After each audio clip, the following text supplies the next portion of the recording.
Hi, I'm Andrew Wasson from Creative Guitar Studio. It is Tuesday, December 1st, 2009, and I'm just going to spend some time here going through some emails that have come off of my website, and I haven't had a chance to reply to them yet, so we're going to do that right now, and hopefully help a few people out here. So let's get down to the first question. This one's from Walter in Park Ridge, Illinois, and he's writing in, what do you prefer, standalone pedals or all-in-one pedal boards? I want to ask my wife to grab me something good for this Christmas, so what can you suggest?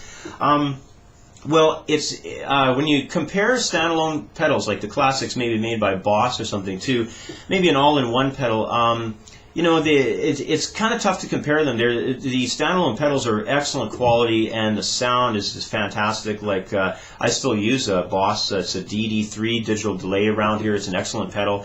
But I mean, to go buy one of those now, like it's going to cost you the same amount of money as to just go and get an all-in-one. And I really like the Zoom products. I think they're excellent products. So I'd probably suggest something like maybe Zoom makes that G2-1, or maybe it's the G2-1U or something. It's about the same price, about $150 or so. It comes with your expression pedal is on there, so if you want to do some wah-wah work or whammy pedal work with it, it's got all the effects. You can do the digital delay and reverb effects and everything. So that's probably what I would suggest. Very good stuff. I mean, I've got the bigger twin tube Zoom effects pedal, and I've had it for several years now. I use it a lot. It goes to me with all club gigs and stuff I'll do, and it works excellent.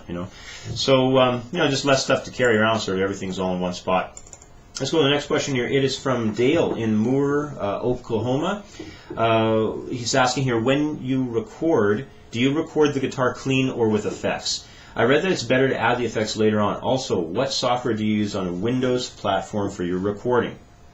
Well, I do record everything clean when I'm doing projects. I'll maybe send a mix into some headphones with some nice effects that I prefer, because sometimes it's kind of hard to get into what you're doing unless you have some nice sound going down there.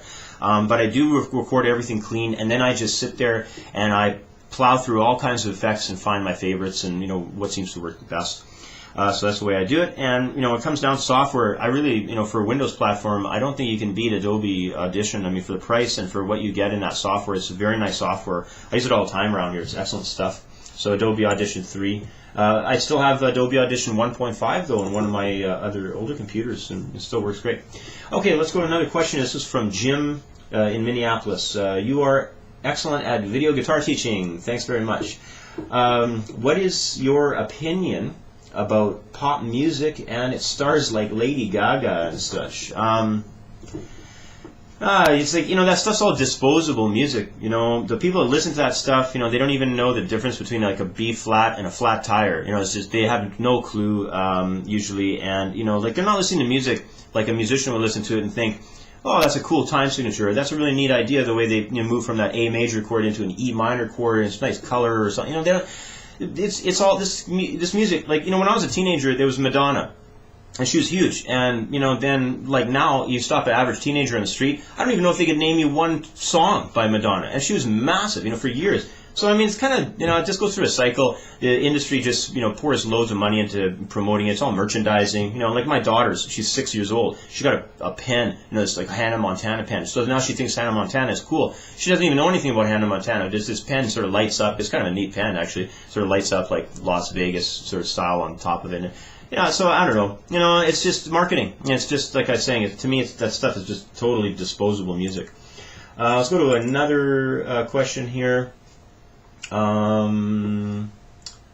This one is from Thomas in Clarkston, MI. That's Michigan, I believe. So he's asking here, your video and audio is amazing quality on YouTube, on your YouTube lessons. Sorry. What camera, mics, and software do you use to make your videos? Well, I use like older stuff. I mean, I'm using a couple of old Apex mics or condenser mics, and I have, my main camera I've been using a lot lately is the Canon HV20. It's an older camera, and I use an older copy of Sony Vegas. But I'd really suggest looking into, a condenser mic. Maybe Behringer makes that C1. It's a really nice mic. It's only like $40, and it's a nice mic. If you want to go stereo match pair, though, I'd probably suggest that, especially if you want to do some other recording, like maybe some acoustic guitar recording. Samson makes that C 02 pair, and it's reasonable. It's like 120 bucks. I'll provide some links in the sidebar to all this stuff too. And Canon is now, for their camera, they're on the HV40, I believe. But those Canon cameras are nice, they're excellent. And you got to remember something about recording and getting onto YouTube as high def.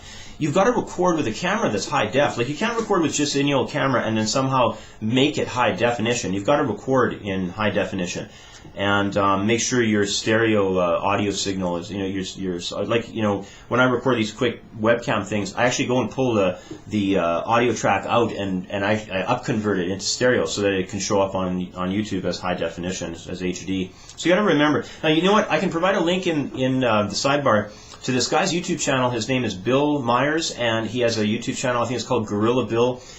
This guy's like, he's awesome. He's an amazing tutorial maker, and he goes right through all the stuff with Sony Vegas. And I'd highly suggest maybe checking out his stuff. He's just fantastic.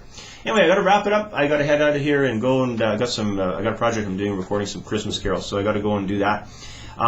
So anyway, catch up with me next time when I fill you in on some of the updates of the questions coming into the studio here. So thanks again for joining me, and we'll see you on the next video. Bye for now.